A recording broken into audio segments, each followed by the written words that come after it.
में air India जाएगा तो स्टीप कंपटीशन है, बाकी एयरलाइंस उसमें ऑलरेडी अपना धाक जमा चुके हैं। बिल्कुल, यहाँ ये भी बड़ा सवाल खड़ा हो रहा है। मैं आपके पास आना चाहूंगा सुशील देव जी। आप जब से हमने डिबेट शुरू की है, आप कहीं ना कहीं ये साफ तौर से कहते हुए नजर आ रहे हैं कि इसमें केंद्र सरकार की भी एक बड़ी भूमिका है। क्या कुछ मानते हैं केंद्र सरकार को, क्या कुछ इसको लेकर के कदम उठाने चाहिए थे जो नहीं उठा पाई है? देखिए, मैं चाहूंगा आप मुझे संक्षिप्त में जवाब दें, क्योंकि मुझे पैनल प्रोड्यूसर बाबर मुझे कह रहे हैं कि वक्त की हमारे पास थोड़ी कमी है। बताएं। जैसे जैसे एफडीआई की बात हुई जी, एफडीआई में केंद्र सरकार को सोचना चाहिए, लाइसेंसिंग नीति जो है उसमें सोचना चाहिए जी। फिर सरकार को भी यह दबाव बनाना चाहिए इन पे कि इनके जो इतने कर्मचारी जो जब से शुरू हुआ 2005 से मेरे ख्याल से शुरू हुआ जी, जी। किंगफिशर। अच्छा, आपको लगता है केंद्र सरकार ये सब कुछ सोच रही है, या उसे उद्योगपतियों से बात करने में ही फुर्सत नहीं है? एफडीआई लागू कर दी है? नहीं, फुर्सत हो सकता है कि कुछ और बात सोच रही होगी जी, इस बारे में कैसे कहा जा सकता है, लेकिन ये बात तय है कि अभी अभी खबर मिली है, मतलब खबर आई थी, आरोप लगा था उनपे कि चलिए मैं आपके पास आना चाहूंगा एफडीआई को लेके। चलिए मैं आपके पास आना चाहूंगा संतोष कुमार जी।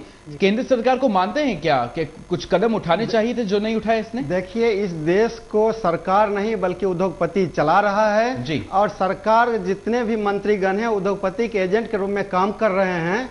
इसलिए इस बात को एकदम स्पष्ट मानिए कि जो भी लापरवाही हो रही है, हमारे भारत सरकार के पास किसी भी कंपनी का कोई लेखा जोखा नहीं है जी।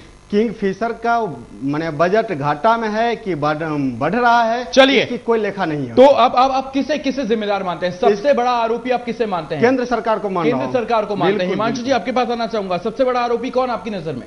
सर, इसमें मैं सबसे बड़ा आरोपी मानना चाहूंगा the management and who is controlling the management. चलिए, यानी कि जो मैनेजमेंट है आप उसे दोषी यहाँ पे साफ तौर से करार देते हैं। आपके पास आना चाहूंगा सुशील देव जी। सबसे बड़ा आरोपी कौन?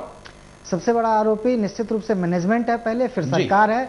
और अभी सरकार की बात कर रहे हैं आप, तो अजीत सिंह ने अभी अभी कहा है जो 12 अक्टूबर तक हड़ताल चलने वाली है, अजीत सिंह को भी शक है इस बात पे कि हड़ताल खत्म होगी या नहीं। हड़ताल खत्म होगी या नहीं, ये उड़ियन नागरिक मंत्री को भी इस बात पर अभी पूरी तरह से शक है। उसे भी विश्वास नहीं होता कि आगे क्या कुछ होगा, और अब तक जो कुछ हुआ उसे उन्हें इस बात पर भी विश्वास नहीं होता। तो अलग अलग मत हैं। हिमांशु जी साफ तौर से जहां मैनेजमेंट को दोषी करार देते हैं, सुशील देव जी मैनेजमेंट को दोषी करार देते हैं, तो हमारे संतोष कुमार सुमन जी सुप्रीम कोर्ट से वकील हैं, साफ तौर से कहते हैं कि केंद्र सरकार इसके लिए जिम्मेदार है। आम जनता क्या कुछ कहती है, इसका जवाब शायद आपके पास है। आज की खास डिबेट में आप हमारे साथ जुड़े। हिमांशु होता जी, आपका बहुत बहुत शुक्रिया। संतोष कुमार सुमन जी, आपका बहुत बहुत शुक्रिया। और सुशील देव जी, आपका बहुत बहुत शुक्रिया। बड़ा सवाल अब तक बरकरार है, जब माला माल इतना मालिक है तो फिर कर्मचारी बदहाल बेहाल क्यों है? आज की इस खास प्राइम टाइम में मेरे साथ इतना ही। जय हिंद।